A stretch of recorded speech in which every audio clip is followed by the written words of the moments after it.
est un lieu où se tissent des liens pour des personnes fragiles qui ont besoin d'un petit coup de main. Nous faisons aussi de la radio. Ça s'appelle Bruit de couloir. À l'automne 2020, le Conseil local de santé mentale de Épinay et Pierrefitte nous a proposé de faire entendre des voix, collecter des témoignages. Faire quoi? Faire entendre des voix, des voix. choix, Hospitalité, consentement, Orientation, chômage, santé ensemble, sexuelle, le quotidien, accompagnement, des professionnels, des habitantes, des usagers, des usagers, des gens du coin. des gens de loin. On a des gens qui sont passionnés par ce qu'ils font et c'est très boostant. De tram en tram, Bruit de couloir part enquêter autour de la santé mentale dans la ville. Peux-tu dire épisode 7. Bonjour, je m'appelle Zenko. Je suis à Durand-Épinay-sur-Seine-Rougem. Vous êtes un Bruit de couloir, la radio de la tram. Bonjour, moi c'est Julie. La tram est un lieu d'accueil et d'orientation pour des personnes fragilisées en demande d'un petit coup de main. Le CLSM d'Épinay-Pierrefitte nous a demandé de faire une enquête sur le territoire. Bonjour Sandrine, où est ton travail? Bonjour. Alors moi, je travaille au centre de planification et d'éducation familiale qui se trouve sur la ville de Pierrefitte. Il est dans le centre municipal de santé. Voilà, le centre de planification est à l'intérieur du centre municipal de santé. Est-ce que tu peux nous présenter un petit peu le centre de planification? Pourquoi on vient au centre de planification? Alors, le centre de planification, on peut y venir dès l'instant qu'on a des questions autour de toutes les questions de la santé sexuelle, mais pas que, aussi si on a des questions autour des relations affectives, qu'on veut venir trouver un espace d'écoute. Donc, dans le centre de planification, on est plusieurs professionnels. Donc, il y a une infirmière de prévention, il y a des médecins gynécologues, il y a une secrétaire qui va vous accueillir. Et puis moi, je suis conseillère conjugale et familiale. Comment se passe le rendez-vous? Alors, au centre de planification, on peut venir avec ou sans rendez-vous. Donc, il y a toujours quelqu'un qui va venir vous accueillir de 9h à peu près jusqu'à 18h. Voilà, parce que des fois, on peut venir pour une question un petit peu urgente. On a besoin d'une réponse, donc on est là pour accueillir, même sans rendez-vous. Et ton travail à toi en tant que conseillère, comment ça se passe, les entretiens? Est-ce que tu peux nous raconter un petit peu? Oui. Alors, donc, pour tout ce qui est des questions de santé sexuelle, effectivement, on peut venir pour des demandes diverses et variées. Donc, on peut venir parce que... on veut venir discuter de la contraception, on ne sait pas quelle contraception prendre, à quoi ça sert. Donc, voilà, on va se poser, on va discuter autour de ces questions-là. On peut venir aussi parce qu'on s'inquiète, on a eu un rapport sexuel qui n'était pas protégé, du coup on s'inquiète de ce qui peut nous arriver. Donc on va discuter ensemble de comment se protéger. On peut venir aussi parce que on est enceinte et que c'est une grossesse qui n'est pas désirée. Donc on va mener ensemble un entretien pour essayer d'accompagner la personne dans son parcours IVG ou alors parfois même dans sa réflexion de ce qu'elle veut faire de cette grossesse aussi, parce que des fois, on a besoin encore d'y réfléchir. Vous déplacez à l'extérieur? Alors, oui, on est amené aussi... Alors, on ne va pas chez les gens à domicile, ça, on ne fait pas de visite à domicile. Sur le terrain? Sur le terrain, oui, effectivement, puisque les missions du centre de planification, ce n'est pas seulement d'attendre les gens qui viennent à nous, mais c'est aussi d'amener de l'information, parce que c'est important que les personnes aient accès à l'information. Donc, effectivement, on va aller dans les collèges, là où il y a du public jeune, par exemple dans les missions locales, on va travailler avec les services jeunesse, mais on peut aussi travailler avec des femmes, des hommes, dans des centres sociaux. Voilà, on touche tout public. Et vous avez des projets à venir? Alors, des projets, oui, on en construit... on en a plusieurs, puisque chaque année, on essaye de construire des projets pour sensibiliser un maximum de monde. Donc là, par exemple, on a travaillé avec le service jeunesse pour accompagner des jeunes sur les égalités de genre, s'interroger, se questionner sur toutes ces questions. On monte aussi un projet avec ma collègue Déborah, de manière à ce que les pierrefitois ou pierrefitoises on puisse échanger avec eux sur quels sont leurs besoins en santé. Donc, on réfléchit à un projet de personnes relais, de groupes d'entraide. Voilà, enfin, tout un tas de pistes sont en cours d'élaboration. Et puis sur la ville aussi, avec Déborah, on anime ce qu'on appelle un pôle violence conjugale. Et là, effectivement, on est en réflexion pour monter des actions, des interventions de sensibilisation sur différentes thématiques. Tiens, Déborah, toi, donne quelques idées. Bonjour, donc moi c'est Déborah, donc je suis la coordinatrice du Conseil local de santé mentale. Et oui, les projets qu'on a rejoignent un petit peu les travaux de la trame parce qu'on essaye de penser des projets de pair et danse, donc de faire en sorte que des habitantes puissent parler des questions de santé sur la ville de Pierrefitte. Il y a des choses qui sont en cours aussi sur la ville d'Épinay, mais là, plus particulièrement à Pierrefitte. Et la question du pôle violence, on essaie de repenser les choses un petit peu parce qu'on aimerait bien qu'on puisse parler des violences liées au genre de façon un peu plus large et pouvoir outiller les professionnels, les associations pour qu'on puisse en parler plus facilement avec les habitantes, les habitants de la ville et qu'il y ait un peu plus de circulation des connaissances, qu'on puisse échanger sur ces sujets-là. Moi, j'ai une question à te poser, Sandrine. Est-ce que tu as l'impression qu'on connaît suffisamment le planning à Pierrefitte, que les habitantes et les habitants connaissent cette ressource? Sinon, est-ce que c'est une ressource dont on peut parler à ses voisines, à ses voisins, à ses amis? Comment est-ce qu'on peut dire que ça existe? Est-ce que c'est possible de le dire? Alors, la première question, est-ce que c'est connu des habitants de la ville de Pierrefitte? Pour certains, oui. Pour d'autres, non. Parce que c'est vrai qu'un planning familial, ça touche aussi à tout ce qui est de la question de la santé sexuelle, qui est quand même très tabou. Donc, c'est des choses encore que les personnes se disent comme ça quand ils ont une problématique. Ah ben tiens, moi je connais, tu peux aller là. Mais c'est pas quelque chose qui est partagé systématiquement. On va pas en parler autour d'un dîner en famille. Ça, non. Donc, c'est plutôt... Donc, c'est pour ça que l'action d'aller vers, de sensibiliser, d'aller à la rencontre des jeunes... de vraiment leur donner cette information, c'est important. Mais même si on n'est pas jeune, pour les femmes, parce que c'est vrai qu'elles peuvent y trouver une ressource d'écoute aussi. Mais donc, c'est vraiment important qu'on montre le planning plus largement, parce que la santé sexuelle, ça ne devrait pas être tabou. C'est une santé comme tout autre axe de santé, mais ça reste encore difficile. Vous avez des assistantes sociales? Les assistantes sociales, non, on n'a pas d'assistante sociale dans le centre de planification. Par contre, on travaille avec les assistantes sociales de la ville. On est très en lien. On travaille beaucoup avec le partenariat, donc on va travailler avec le service social. Dans le cas des violences faites aux femmes, on peut travailler avec l'intervenante sociale du commissariat. Voilà, on n'est jamais seul. Moi, j'ai une question. Vous avez parlé tout à l'heure de violences liées au genre. Est-ce que vous pouvez nous expliquer un petit peu voilà. Qu'est-ce que vous entendez par les violences liées au genre? Alors, sur la question de genre, c'est vrai que...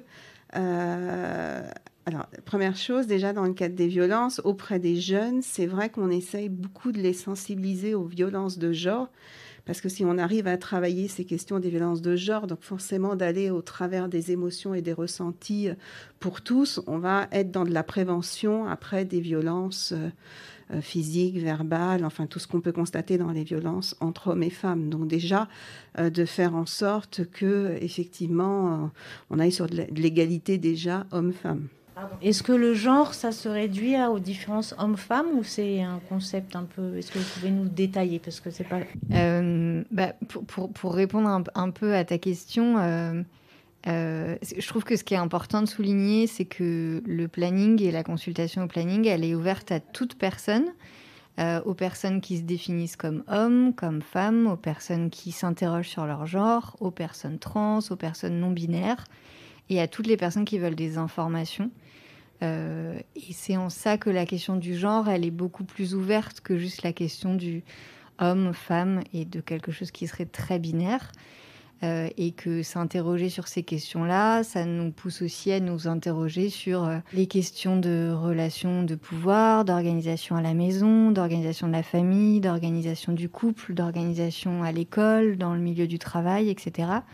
et que les questions de genre, elles sont un peu partout dans ces milieux-là et qu'elles peuvent poser questions, difficultés ou interrogations par rapport à soi-même ou son entourage dans toutes ces dimensions. Et toutes ces questions, elles ont leur place au sein du planning et elles trouveront un accueil confidentiel, anonyme. Et c'est un lieu d'écoute et d'accueil. Numéro de téléphone, vous savez? Oui, bien sûr. Et donc, du début, plutôt? C'est plus simple, ouais. Alors, pour joindre le planning, donc du coup, il suffit de composer le 01 72 09 32 13. Mais on peut aussi s'y rendre physiquement, directement. Donc, des fois, si c'est plus simple. Et à ce moment-là, on se trouve au 18 rue Guéroult, à Pierrefitte-sur-Seine. Merci beaucoup, Sandrine. Oui, on avait aussi une petite question parce qu'à la tram, on est concerné particulièrement par les questions de santé mentale, de souffrance psychique. Est-ce que c'est des questions que vous travaillez? Est-ce que c'est des thématiques que vous rencontrez, l'accueil de personnes qui peuvent être en souffrance ou les souffrances qui peuvent être liées justement à ces questions de violence, de genre, etc. Alors oui, moi je suis pour l'accueil de tout le monde. Donc effectivement, même tout à l'heure on n'en parlait pas, mais dans les animations extérieures, je travaille avec la Maison de la Lisier qui accueille des personnes en situation de handicap. Et pour qu'effectivement tout le monde puisse venir au planning, quelle que soit la demande. Effectivement, on peut faire des travaux, comme j'ai dit tout à l'heure, autour de tout ce qui est de la question de la relation à l'autre. Donc, c'est des questions qui viennent souvent où on a envie de parler de la relation qu'on a avec l'extérieur, avec sa famille, des questions sur lesquelles on veut s'interroger. Bien sûr, et puis des questions d'estime de soi aussi qui viennent dans les consultations, autour desquelles on travaille avec les personnes à leur rythme. Ensemble. D'autant que c'est une question qui est assez taboue, le milieu du handicap et la vie affective et sexuelle, notamment dans les institutions, où souvent on ne veut pas en entendre parler parce que c'est source de problèmes, parce qu'on ne sait pas comment se positionner. Et il y a beaucoup de questions, c'est en train de ressortir en ce moment, notamment dans les foyers, où par exemple les gens n'ont pas le droit de recevoir dans leur chambre. J'avais travaillé à un endroit où le directeur avait proposé qu'on force les personnes que la condition d'entrée dans le foyer, c'était que les femmes soient sous pilule, par exemple. Donc on lui a dit que c'était pas du tout légal et qu'on n'allait pas travailler la question comme ça, mais lui, ça lui semblait tout à fait naturel. C'était il y a 2-3 ans, c'était pas il y a 20 ans. Donc ces questions-là, il y a beaucoup de demandes dans le monde du handicap et il me semble qu'en France il y a beaucoup à faire. Oui, effectivement, il y a beaucoup à faire, mais c'est vrai que là, du coup, c'est un projet où il faut constituer des groupes de travail et travailler avec la direction qui encadrent tout le projet de vie, effectivement. Tout ce qui est déjà de l'intime de la personne, tout ce qui est effectivement, on ne peut pas imposer une contraception à une personne, de pouvoir accompagner les professionnels, surtout beaucoup, parce qu'effectivement, ce qu'ils ressentent, ce qui peut leur être difficile, c'est aussi ce qu'ils projettent sur leur propre sexualité. Donc, c'est de pouvoir les accompagner à travailler tout ça. Mais effectivement, la sexualité des personnes handicapées, elle est comme pour tout le monde. Il n'y a pas de sexualité des personnes handicapées, pas du tout. Donc, c'est plutôt qu'ils arrivent à intégrer, que tout le monde puisse intégrer ça. Et surtout, je pense que dans les institutions, c'est déjà la première question de l'intime, de travailler autour de toutes ces questions et des espaces qu'on peut donner à chaque personne pour qu'il puisse venir exprimer ses demandes, ce qu'il a envie, s'il a envie d'aller acquérir du matériel ou autre, qu'en tout cas ça puisse être entendu sans jugement. Mais pour ça, effectivement, il faut travailler avec les institutions et les professionnels aussi.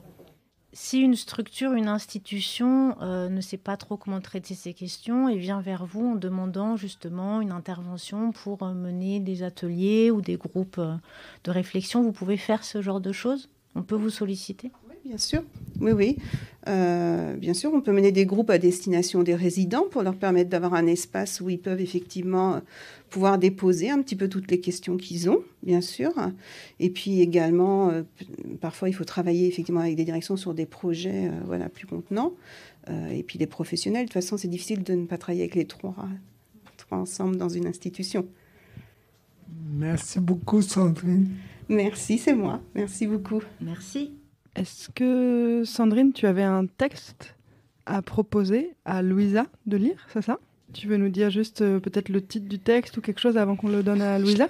Oui, alors j'ai choisi un texte de Frédéric Lenoir du livre La puissance de la joie. C'est un texte qui parle de la relation à l'autre, mais qui me parle moi parce que c'est surtout comment déjà être bien dans sa relation avec soi pour pouvoir être dans sa relation à deux. Voilà, c'est un petit peu ça.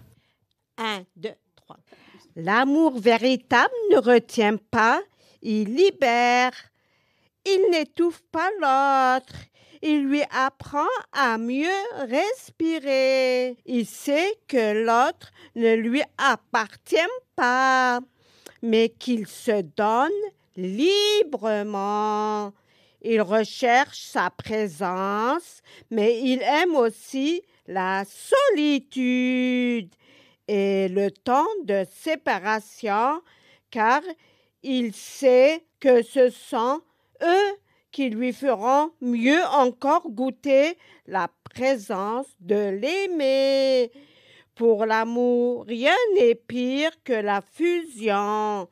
Dans sa forme la plus authentique, l'amour relie deux êtres autonomes, indépendants, libres de leurs désirs et de leur engagement. Un espace doit donc toujours exister entre les deux amants. C'est bon? Merci beaucoup, Sandrine, et au revoir. Merci Louisa, merci Sandrine, merci Déborah. Merci Louisa, merci Stenko, merci Julie. Allô, vous entendez ? Allô, vous entendez ? J'interview. J'interviens. Nous écoutons. J'interviewe. Tu parles ? Elle raconte. L'onde de choc. Venez, vous serez bien accueillis. Jusqu'au bout.